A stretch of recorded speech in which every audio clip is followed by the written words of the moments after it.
Здравейте, доцент Цанков. Искам да ви благодаря за отделеното време и възможност да участвате в нашата инициатива. Бих се радвал да се представите и ако може малко да ни разкажете за институцията, която представлявате. Здравейте на всички! Казвам се Борис Цанков и в този управленски мандат съм заместник ректор на Университета по архитектура, строителство и геодезия. Това е най-старото висше техническо училище в България, основано 1942 година. Университета по архитектура, строителство и геодезия е на първо място в националната рейтингова система по направление архитектура, строителство и геодезия и е институцията, която най-тясно се свързва с специалистите, които се занимават с преобразяването на нашата материална среда, в която живеем всички ние. С вас имаме едно вече, може да се каже, дългогодишно партньорство и се стараем да ви помагаме с студентската кампания на университета всяка година.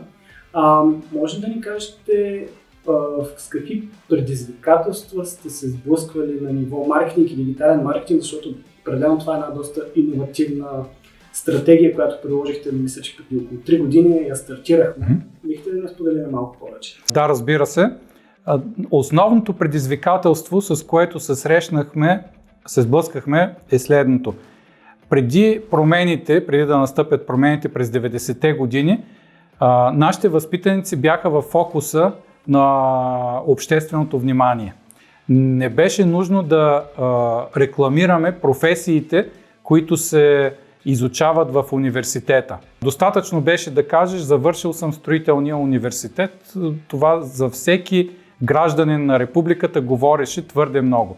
Сега, 30 години по-късно, не е така и ние трябваше да започнем от самото начало да представим по един много достъпен, много подробен начин това, с което се занимават нашите възпитаници и да вникнем какво би заинтригувало кандидат-студентите, така че да дойдат да се обучават при нас. А що се отнася до дигиталния маркетинг, естествено в 21 век вече настъпваме към второто десетилетие, т.е. към третото десетилетие. Всеки един ученик от 5-ти клас нагоре е с смартфон в ръката си и вярва много повече на виртуалната реалност, отколкото на същинската такава. В хода на тези кампании, които реализирахме заедно, лично за вас и за разбира се съвета, който представлявате, какво успяхте да кажем, тествате, думата валидирате може би малко по-сложно във вашия случай, но все пак какво успяхте като обратна връзка да получите и да разберете самите вие чрез кампанията, които създадахме заедно? Всъщност, основното е, с което и ние сме се стремяли да постигнем, е да се погледнем с очите на кандидат-студентите, да видим какво е това, което привлича кандидат-студентите, за да дойдат да следват при нас. С дигиталния маркетинг, прилагането на дигиталния маркетинг, ние успяхме да усетим мащаба на покритието, т.е. на покриването с информация на целия този сегмент кандидат-студенти. Иначе чрез стандартните кампании, които се провеждат еднопосочно, ние говорим или ние пишем, провеждаме мероприятие в зала или пускаме имейли, след което нямаме представа и колко хора са го прочели и колко хора са го разбрали. Чрез дигиталния маркетинг ние имахме обратната връзка да разберем и до колко хора е достигнало и колко хора са го прочели и колко хора са изгледали рекламите ни от край до край. Това не е никак малко като информация.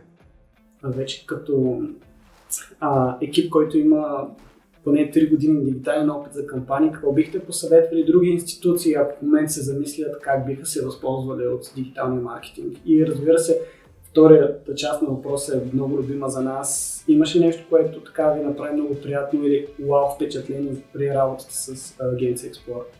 Що се отнася до съветите, които бих дал на други университети, тъй като все пак ние сме университет към частна фирма, по-скоро ми е трудно да отправя някакви съвети. Бих споделил следното. Добре е, когато започне човек работа с фирма за дигитален маркетинг, първо да дефинира много ясно задачата. След това вече да се тръгне към стратегия, как тази задача да бъде изпълнена. Трябва много ясно университета да сподели какви са предимствата му, какво е различното, с какво този университет е различен от другите, какво би било привлекателното, за да може от цялата тая информация фирмата за дигитален маркетинг да избере ключовите моменти и да насочи усилията си точно на там. Иначе казано, ако не знаеш къде отиваш на друго място. Винаги съм казвал, ние първо трябва да знаем условието на задачата, след това така или иначе ние ще намерим начин тя да бъде решена, но ако не знаем самото условие, най-вероятно ще решим друга задача. Сега, относно работата ни с фирма Explora, изцяло тия 3 години бяха вау, защото се срещнахме с едни истински професионалисти. До този момент ние бяхме подготвили нещата си на базата на нашите умения, но тъй като все пак сме архитекти и инженери, нямаме тая опитност, ние сме експерти в друга област. Когато възложихме на фирма Explora, вече нашите реклами изглеждаха и звучаха по съвсем друг начин, бяха пипнати. Не мога да кажа само едно нещо вау, то бяха 3 години вау. Много благодарим за тази оценка. Това, което много често е интересно като тема е променили, защото вие сте имали маркетинг инициативи преди това. Какво се промени като развитие във вашия маркетинг цялостно и как, да кажем, се промени цялостния маркетинг облик с навлизането на дигиталните услуги? До преди 3 години нашата маркетинг стратегия беше така по-скоро това, което се е правило и в момента се прави в повечето висши училища. Ходене по училищата, запознаване на кандидат-студентите, т.е. за абитуриентите с съответния университет, което пак ще повторя е еднопосочно течение на информацията. Ти говориш и не знаеш дали отсрещата слушат и ако слушат дали те разбират. Когато започнахме да работим с Explora, ние въведохме съвместно, паралелно с работата ни с дигитален маркетинг и едни много целенасочени дни на отворените врати, които влязоха и в стратегията ни с дигиталния маркетинг, тъй като по този начин, чрез дигиталния маркетинг ние ги и разпространявахме. В тия дни на отворени врати идваха само и единствено деца, които са заинтересовани от учене в нашия университет, а не на общо основание, елате да видим за какво става дума.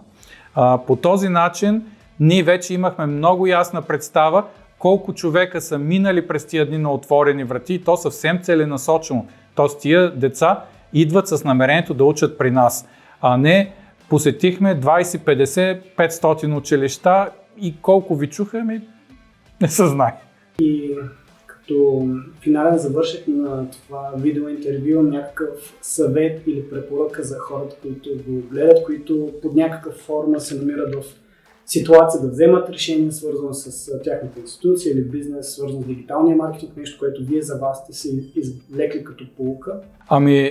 Би ги посъветвал много неща, но едно нещо изплува веднага в съзнанието ми. Бъдете честни.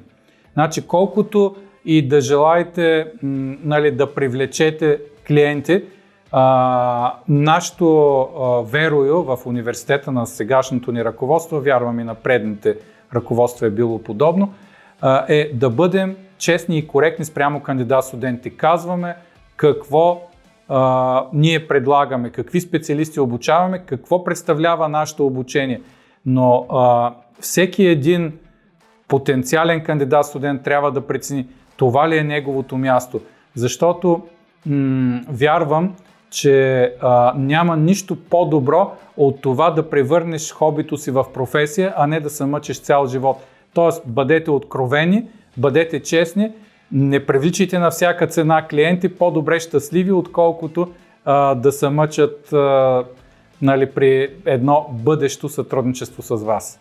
Искам да ви благодаря за отделеното време и да се възползвам от ситуацията да ви похваля за иновативните и бих казал уникални процеси, които сте създали вътре в университета, за да се случат тези услуги, защото определено допирните точки и хората, които участват в една такава услуга са много, не само от агенцията, но и от страна на университета.